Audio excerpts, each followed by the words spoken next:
All right, so when we buy a stock, whether we're buying strength or buying a pullback, there are two objectives whenever we put on a trade. And that is, one, we want to increase the odds of winning, right? We want to put the odds in our favor that the trade will be profitable.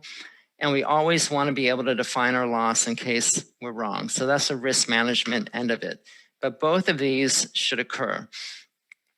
So the typical approach that we typically teach, and that is written in Bill's book, and that many of the speakers have talked about, is buying strength, buying when a stock is moving above an area of resistance, and moving to new highs, and typically with a rising RS line.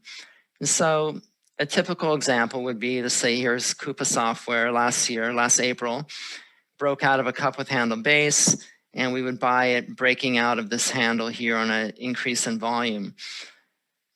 Again, buying at this pivot point is increasing our odds of winning because it's now cleared all the overhead supply. There's nothing in the way of it moving higher. And we can easily define our risk as the low of the, maybe the intraday low of this breakout. If our expectation, of course, is that the stock will continue to move up, but if it doesn't and moves down, we know we can sell the stock and cut our loss.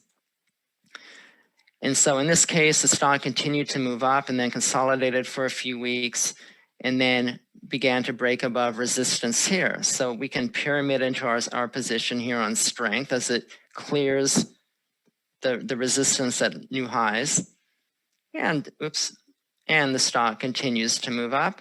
Again, consolidates, gets support at the 50-day moving average, and breaks out again.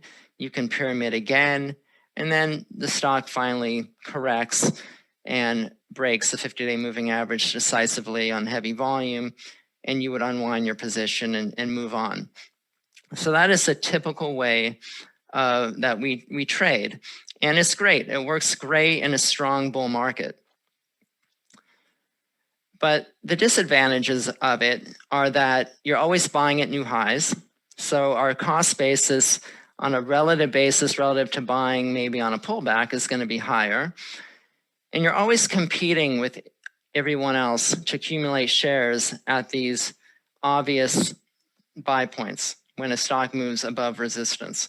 Every one of us, I'm sure, puts alerts pretty much at the same area on a chart. We want to be reminded that a stock is about to break out into new high ground. So to me, this is the obvious place to buy. We're competing with everyone else to accumulate shares, and the obvious doesn't always work so well in the market. And I would say definitely this year, and I would say even for the past 5 to 6 years, buying strength has not been the greatest strategy. I've seen more and more breakout failures, breakout shakeouts, and fakeouts become more and more common. And so always buying kind of the obvious way, I think, has become more difficult. So the question is there an alternative way that will eliminate some of those disadvantages, but it still allow you to fulfill those two objectives of increasing our odds of winning on the trade and defining our risk? And my answer to that is yes.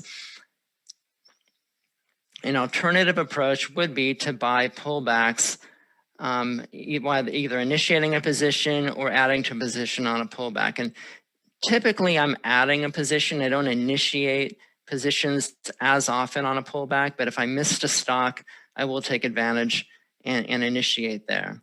The advantages of buying on pullbacks is that you're going to get a lower cost basis relative to buying at new highs. It's going to be so much easier to accumulate shares when the supply-demand imbalance is moving in your favor. Everybody wants to sell, and you can, kind of stand there and soak up those shares easily. So when we're doing this, we're taking advantage of the fearful sellers who are getting shaken out of a stock at a support level. When can we buy on a pullback? Well, you can do it prior to the breakout while a stock is building a base along the right side, or you can buy it more typically after a stock is breaking out and now has certain areas of support along the way, whether they're moving averages or the top of prior areas of resistance, and we can buy that way. So let's first talk about buying a pullback prior to the breakout. So we're buying here when a stock is building the right side of a base. When we buy in this way, it's always best to wait for an upside reversal before you buy. So that's really your indicator of buying a pullback, multi-day pullback on a stock that's still basing or building the right side. You want to wait for the upside reversal, because the upside reversal in and of itself indicates supporting action and a shakeout of the weak holders. It's preferable if that upside reversal occurs on heavy volume, and it's always preferable if it occurs at an area of support, but typically within a base that's still building, you might not have those areas of support. The way we define our risk on an upside reversal is that our expectation, of course, is that the stock will continue to move higher after the upside reversal. Just like if you buy at a pivot point, the stock should continue to move up. We know we're wrong if the stock breaks below the pivot, because that's not normal action. Same thing with the upside reversal. We know that we're on the wrong track if the stock continues to move lower, and that's where we would cut our loss, and that's where our risk management comes in. So let's look at an example. This is Skyworks Solution. This is last year while the stock was building its the right side of the base. Oops. After the COVID crash here. And you can see the stock is moving up nicely. It's now moved above the 50-day moving average, which is the red line on the chart. And it's now above the 200-day moving average, which is your blue line. But it's still not high enough to be a proper handle. Still not quite in the midpoint, above the midpoint. So we have a 3-day pullback, which ends in an upside reversal on an increase in volume.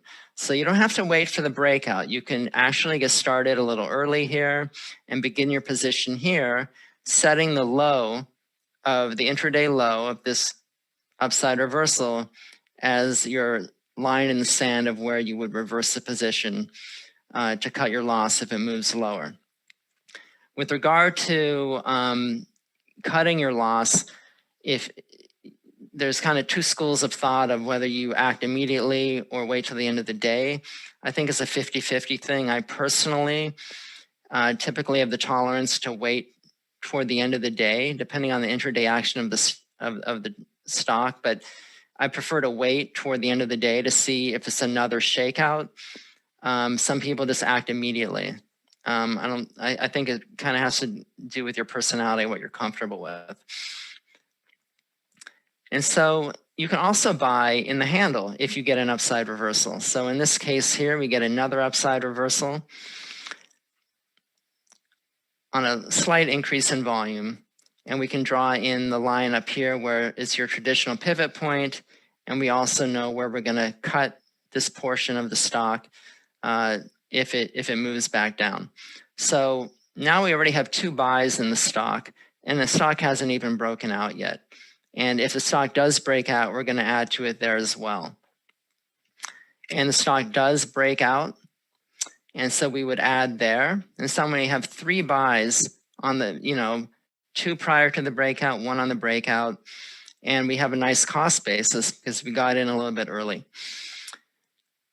And the stock moves up and consolidates. And you'll notice that during this consolidation, we have 3 pullbacks.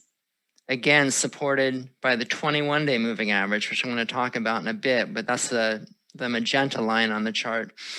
And so you can take advantage of these pullbacks to the 21-day moving average on these upside reversals. And then if you'd like, you can also add and pyramid into strength as it's clearing these short lines of resistance. So that is kind of how I would normally trade a stock. I use a combination of buying at pivots and buying on the pullbacks. I'll buy each successive breakout above resistance to pyramid, and each successive upside reversal. Looking at another example, this is Lululemon. You can see it had a huge 51%, 52% correction during the COVID crash, a very powerful bounce off the bottom, very heavy volume. And then you get this 5-day pullback, and it ends in an upside reversal on an increase in volume. Now, the stock at this point is still well below the 200-day moving average, well below the 50-day moving average. But because we can define our loss easily, and our expectation is that the stock will move higher, if you'd like, you can actually get started early in the stock and begin to build your position. The stock does continue to move up as we would have expected. It now moves above the 50-day and 200-day moving averages and is now high enough, slightly high enough to count as a proper cup with handle. And you can buy your position, add to your position on the pivot. Note that in the handle, we did not get an upside reversal to buy on that. So you don't always get what you're looking for. And if you don't get it, you don't get it. You just find another, you wait for the next opportunity. Now, in this example, the stock moved up for a couple of days and then retested the kind of the pivot area and moved kind of back into the handle and gave you another upside reversal. Very tight action here, not great volume, but very tight action. So you can use this as another opportunity to buy. The stock moves up and breaks out again. So this is really like a second handle. And that's your obvious point to add to your position and buy strength. That's what we would normally do. But what happens is the stock again reverses and comes back in to the handle. So now we really have 1, 2, forming 3 handles here. You get another upside reversal, so you can add there as well. Now keep in mind, if all you did was do our traditional buying, so let's say you buy here on the first pivot, chances are you've gotten shaken out. You wait, you buy the second pivot. Chances are you got shaken out again. Are you going to be willing to buy the third? I don't know. A lot of people after 2 losing trades in a short period of time are going to give up on the stock, or they're just not going to trust the stock anymore. So getting started early and taking advantage of the upside reversals in the context of this uptrend, where it's getting support, will allow you to have a lower cost basis and allow you to survive some of these short little 1-2 day pullbacks before the stock really even gets started. So finally, this last breakout works. We get a nice sustained uptrend for several weeks, and the stock begins to pull back and consolidate. Completely normal action. Note that the 21-day moving average is mainly containing most of the action here. You get these little shakeouts below it. But again, we get this upside reversal pretty much at the 21-day moving average, and you can add on these levels here. Little shakeout here below even this area. So it's shaking out and giving you opportunities to buy on weakness. The stock's about 9% below its high. And it continues basing and breaks out of a second stage base, or maybe even want to call it a base on base, and breaks out. And there's another traditional buy point where you would typically be buying.